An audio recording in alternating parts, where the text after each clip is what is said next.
La historia que escucharás ahora habla de la crueldad de la vida. Algunas personas tienen mucha mala suerte, y el destino los lleva a lugares inverosímiles y, en ocasiones, terminan con las personas equivocadas. Una advertencia antes de continuar.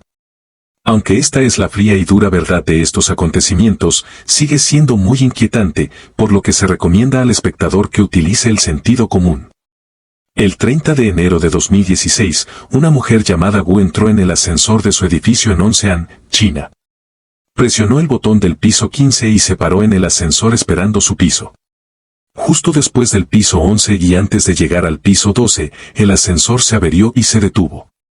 Se llamó a 2 trabajadores de mantenimiento para investigar la falla y descubrieron que se trataba de un problema mecánico que requería reparación de una pieza específica. Luego llamaron a la puerta y llamaron para ver si había alguien en el ascensor, pero al no escucharse ningún sonido desde el interior, cortaron la luz. Esto fue un enorme error. Primero deberían haber abierto las puertas del ascensor para comprobar físicamente si había alguien dentro. El edificio donde vivía tenía 2 ascensores, por lo que se indicó a los residentes que utilizaran el otro hasta que se reparara el defectuoso. Dentro del otro ascensor, Wu estaba atrapado en completa oscuridad, sin que nadie viniera a ayudarlo. Los trabajadores de mantenimiento regresaron el 1 de marzo para realizar reparaciones y se horrorizaron al ver el cuerpo en descomposición de Wu cuando abrieron las puertas. Encontraron marcas de arañazos en el interior del ascensor del que Wu intentó desesperadamente salir y sus manos quedaron aplastadas por arañar las puertas al intentar escapar. Aunque no está claro exactamente cuánto tiempo sobrevivió Wu en el ascensor, es probable que muriera por deshidratación unos días después de que se cortara la luz. Wu también vivía solo y parece haber tenido poco contacto con amigos y familiares porque nadie contactó a las autoridades para denunciar su desaparición durante el mes en que desapareció. Se descartó juego sucio, pero los trabajadores de mantenimiento que cortaron negligentemente la electricidad fueron acusados de homicidio involuntario por su descuido. Wu tenía 43 años en el momento de su muerte. El 4 de octubre de 2007 se aprobó en Columbia Británica, Canadá, una ley conocida como Ley de Subvenciones. Esta ley exigía que las gasolineras de la provincia hicieran 2 cambios críticos en sus procedimientos. En primer lugar, los conductores tenían que pagar el combustible antes de repostar. En segundo lugar, todos los empleados que trabajaban entre las 23 de la noche y las 6 de la mañana debían estar acompañados por otro empleado. La razón por la que se aprobó esta ley fue porque si hubiera estado en vigor el 8 de marzo de 2005, habría evitado que sucediera algo terrible. Esa noche del 5 de marzo de 2005, Grant Apathy estaba trabajando en una gasolinera en Maple Ridge, Columbia Británica. En un momento durante su turno, Darnell Pratt, de 16 años, entró en la gasolinera para conseguir gasolina. Sin que Grant lo supiera, Darnell estaba borracho y nunca pensó en pagar la gasolina. Después de poner gasolina, se subió a su auto y comenzó a alejarse. Cuando Grant vio esto, intentó desconectar a Darnell para evitar que robara la gasolina. Grant se paró frente al auto de Darnell, pensando que se detendría, pero Darnell no lo hizo. Golpeó a Grant y continuó su camino. Luego, Grant quedó atrapado en algún lugar debajo del automóvil y Darnell fue arrastrado durante 7,5 kilómetros, 4,66 millas, hasta que finalmente se detuvo. Esto finalmente resultó en la muerte de Grant, aunque no está claro si murió antes o después de que el auto se detuviera. Tampoco está claro si Darnell sabía que había golpeado a Grant porque los detalles del caso son limitados. Pero Darnell fue acusado como adulto y sentenciado a 12 años de prisión por homicidio involuntario. La protesta pública por esta tragedia finalmente condujo a la aprobación de la Ley Grant. Isadora Duncan nació el 26 de mayo de 1877 en San Francisco, California. Sus padres se divorciaron poco después de que ella naciera, por lo que Isadora fue criada principalmente por su madre, Dora. Su madre era profesora de piano y desarrolló en sus hijos el interés por el arte desde una edad temprana. Cuando Isadora tenía solo 6 años, comenzó a enseñar movimientos de baile a otros niños de su vecindario. Cuando tenía 10 años, la clase se había vuelto tan grande que Isadora quería abandonar la escuela y enseñar danza a tiempo completo con su hermana mayor, Elizabeth. A partir de entonces obtuvo unos ingresos que impulsaron su carrera como bailarina y artista. Continuó viviendo en Chicago y Nueva York, trabajando como artista antes de mudarse a Europa. Su estilo fue controvertido durante un tiempo porque desafiaba algunas de las convenciones comunes del ballet más popular, pero desde entonces se la conoce como la madre de la danza moderna. A pesar de su éxito, Isadora sufrió muchas tragedias terribles a lo largo de su vida. Primero, en 1913, sus 2 hijos y su niñera se ahogaron cuando el coche que conducían cayó al mismo río. En 1922, se casó con el poeta Sergei Yesenin, pero el matrimonio pronto se rompería debido al empeoramiento de los problemas de salud mental de Sergei. Más tarde, a mediados de la década de 1920, Sergei se suicidaría debido a estos problemas. La tarde del 14 de septiembre de 1927, Isadora viajaba como pasajero en el CGSS de Amílcar. Este primer automóvil era un convertible con ruedas de radios grandes, muy parecido a las bicicletas actuales. Esa noche, Isadora llevaba un pañuelo largo y fluido que le había regalado su amiga Mary Dusty. Antes de subir al auto, Mary le había pedido a Isadora que usara una capa completa debido al clima frío y al hecho de que el auto que conducirían era un convertible. Isadora rechazó la capa completa pero aceptó el pañuelo. Mientras el auto aceleraba, la bufanda de Isadora se enredó en los radios de las ruedas y la arrancó del vehículo, matándola casi instantáneamente. Los informes del incidente indican que murió por la fuerza del pañuelo que le rodeaban el cuello o por ser arrojada del vehículo y golpearse violentamente contra el suelo. En ambos casos se determinó que murió por fractura de cuello. Tras el incidente, su cuerpo fue incinerado y colocado junto a sus hijos en un cementerio de Francia. Ronald McLeish, de 51 años, vivía solo en un bungalow en Cambridgeshire, Inglaterra. Pero no siempre había vivido solo. De hecho, había estado viviendo casi solo durante las 2 semanas en que ocurrieron los hechos de esta historia. Ronald tuvo un poco de mala suerte recientemente. Él ya era un padre divorciado de 2 hijos y luego él y su actual novia decidieron romper, por lo que se mudó de su bungalow y la dejó vivir sola. Aproximadamente 2 semanas después, estaba limpiando el gran vestidor de su casa. Las puertas de este armario se abrían hacia afuera y, en posición vertical, había otra cómoda independiente. Mientras estaba dentro, la cómoda independiente de alguna manera se volcó y quedó atascada frente a la puerta del vestidor. Estaba completamente oscuro ya que las puertas estaban cerradas. También intentó empujar las puertas para abrirlas, pero no se movían. Probablemente trató de gritar pidiendo ayuda, pero nuevamente vivía solo y nadie podía escucharlo. Buscó en el armario en la oscuridad algo que le ayudara a salvarse y encontró una tubería que corría a lo largo de la pared. Tiró y se separó de la pared, pero esto provocó que agua helada brotara por todo el armario. Ahora, en la oscuridad, comenzó a golpear la tubería contra las puertas y las paredes del armario con agua helada chorreando sobre él. Aparentemente sus vecinos incluso escucharon los sonidos de excavación provenientes de su casa, pero no continuaron. Finalmente cesaron las excavaciones y Ronald guardó silencio. El 15 de febrero, 2 agentes de policía fueron a la casa de Ronald después de que amigos y familiares informaran que no lo habían visto ni sabían nada de él en casi 2 semanas. Los 2 tuvieron que quitarle su pesado guardarropa y encontraron el cuerpo de Ronald dentro. El médico forense determinó que Ronald murió de bronquitis hace aproximadamente 1 semana.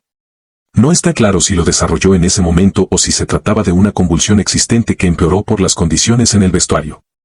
El 10 de abril de 1917, Grace Fryer, de 18 años, comenzó a trabajar como pintora de esferas para la United States Radium Corporation. La Primera Guerra Mundial había comenzado 4 días antes y, con ambos hermanos sirviendo en el ejército, Grace quería ayudar en el esfuerzo bélico en todo lo que pudiera. Cientos de otras mujeres acuden en masa a este trabajo para ayudar con el esfuerzo de guerra y porque paga 3 veces más que el trabajo promedio en una fábrica en ese momento. Trabajar como pintoras de diales coloca a estas mujeres en el 5% superior a nivel nacional según sus salarios. Su misión en el estudio era utilizar el elemento radio recién descubierto para pintar relojes y esferas militares.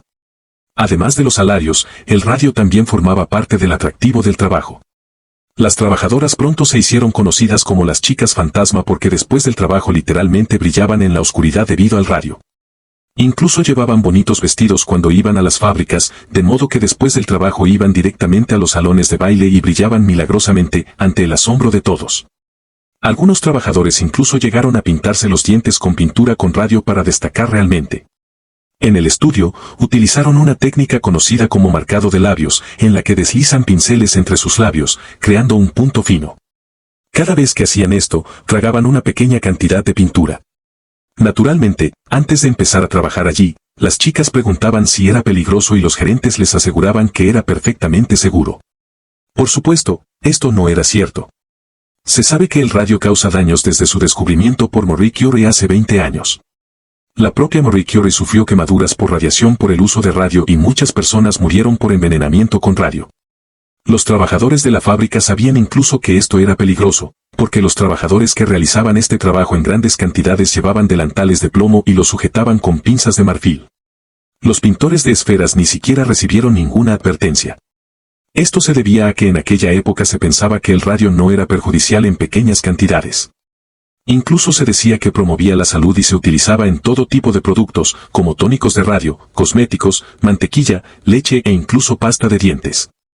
Los periódicos incluso afirmaron que añadía años a tu vida. Esta percepción errónea se basó en investigaciones realizadas por empresas de radio que habían creado una industria en torno a este lucrativo producto y, por lo tanto, ignoraron todas las señales de alerta en aras de obtener ganancias.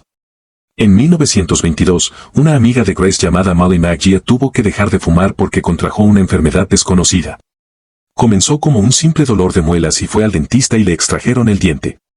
Luego le pasó lo mismo a otro diente, y luego a otro, y cada uno que se caía era reemplazado por una úlcera oscura y supurante. Luego le empezaron a doler las extremidades y la situación empeoró tanto que finalmente no podía caminar. En mayo de ese año, Molly había perdido casi todos sus dientes y la infección se había extendido a la mandíbula inferior, el paladar e incluso los huesos del oído. Cuando fue al dentista, este le picó la comisura de la boca y le arrancó la mandíbula con los dedos porque estaba muy quebradiza y magullada. Molly literalmente se estaba desmoronando y Grace también estaba empezando a tener problemas. Empezó a sentir dolor en la mandíbula y en los pies, y pronto la mayoría de las otras niñas también empezaron a tener problemas. El 12 de septiembre de 1922, la infección se extendió a la vena yugular de Molly y, a las 5 de la tarde de ese día, la sangre empezó a llenarle la boca. Sin forma de detener la hemorragia, Molly fallecería a la edad de 24 años. Los médicos estaban desconcertados por sus síntomas y su muerte y no tenían idea de qué hacer al respecto, y uno por uno los colegas de Molly comenzaron a morir también. Sus empleadores negaron cualquier responsabilidad durante casi 2 años, pero a medida que la noticia siguió difundiéndose, las cosas empeoraron. En 1924, contrataron a un experto independiente que confirmó el vínculo entre el radio y los problemas de salud que experimentaban los trabajadores.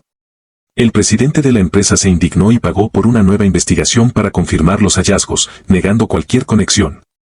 Luego continuaron mintiendo al Departamento de Trabajo sobre los hallazgos anteriores y denunciaron que las afirmaciones hechas por las mujeres eran simplemente un intento de lograr que la empresa cubriera sus gastos médicos. Ahora estaba claro que el radio era peligroso para las mujeres, pero el público todavía pensaba que era completamente seguro. En 1925, un hombre llamado Harrison Marland realizó una serie de pruebas que confirmaron el vínculo entre el radio y los problemas de salud. Descubrió que, aunque estar cerca del radio era peligroso, ingerirlo, incluso en pequeñas cantidades, era miles de veces peor. El radio se acumuló en los huesos de las mujeres que lo tragaron, emitiendo radiación las 24 horas del día, los 7 días de la semana. La radiación literalmente hace que los huesos de las mujeres se pudran como panales. La espalda de Grace finalmente se deterioró hasta el punto de que tuvo que usar un aparato ortopédico de acero durante todo el día. A otras mujeres se les acortaron las piernas o incluso se les rompieron espontáneamente, y muchas sufrieron cánceres terribles.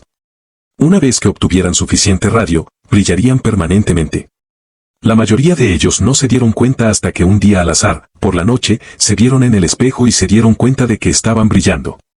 Y desde el momento en que hicieron este terrible descubrimiento, ya era demasiado tarde. No había forma de extraer el radio. Durante este tiempo, la industria del radio intentó repetidamente desacreditar el trabajo de Harrison Marland. Durante este tiempo, los trabajadores afectados por el envenenamiento por radio se unirían para liderar un movimiento contra la industria del radio. Desafortunadamente, fue una pelea dura y la mayoría de los abogados ni siquiera aceptaron el caso. O no creían en las mujeres, o tenían miedo del peso legal que tenían las empresas de radio, o no creían que pudieran eludir la legislación existente. Porque en aquella época no se pagaba ninguna indemnización a los trabajadores que sufrían intoxicación por radio en el lugar de trabajo. Además, el plazo de prescripción era de solo 2 años, aunque la mayoría de las mujeres no comenzaron a mostrar síntomas hasta 5 años después de comenzar a tomar radio. Finalmente, en 1927, un abogado se hizo cargo del caso de Grace y 4 de sus colegas. Las mujeres eventualmente saldrían de la corte porque tenían un tiempo de vida limitado en ese momento y la compañía parecía contenta con alargar el caso el mayor tiempo posible, aunque este no fue un resultado perfecto, eventualmente dio credibilidad a sus acciones y el caso se extendió como la pólvora en los medios. Pronto los trabajadores de las fábricas de radio de todo el país se indignaron y las reuniones de la empresa se convirtieron en disturbios. Siguiendo negando su responsabilidad, la empresa sacó anuncios para negar sus problemas de salud y llegó incluso a interferir con las autopsias realizadas a estas mujeres. Más tarde se reveló que incluso habían robado algunos de los huesos rellenos de radio para encubrir sus crímenes. Los pintores de diales murieron uno por uno a causa de los mismos problemas en la mandíbula y otros grandes tumores óseos cancerosos. Una mujer llamada Irene la murió a causa de un enorme tumor pélvico, supuestamente del tamaño de 2 balones de fútbol. Tras la muerte de Grace Fryer a mediados de la década de 1930, una mujer llamada Catherine Donahue continuó la lucha por los trabajadores. Catherine desarrolló un tumor del tamaño de una toronja en la cadera y perdió todos los dientes y, finalmente, la mandíbula. Esto le llevó a acudir a los tribunales en su lecho de muerte. A pesar del consejo de su médico de testificar, el caso finalmente fue ganado por los trabajadores y se hizo justicia. El caso Radium Girls seguiría siendo histórico y uno de los primeros en responsabilizar a una empresa de la salud de sus empleados. Esto también condujo a la implementación de muchas regulaciones que salvan vidas y a la creación de la Administración de Salud y Seguridad Ocupacional, también conocida como OSHA antes de su fundación. 14.000 personas al año morían por causas relacionadas con el trabajo. Hoy esta cifra es de solo 4.500. Los huesos de mujeres que sufrieron su terrible final como resultado del envenenamiento seguirán brillando durante cientos de años con una vida media de 1600 años.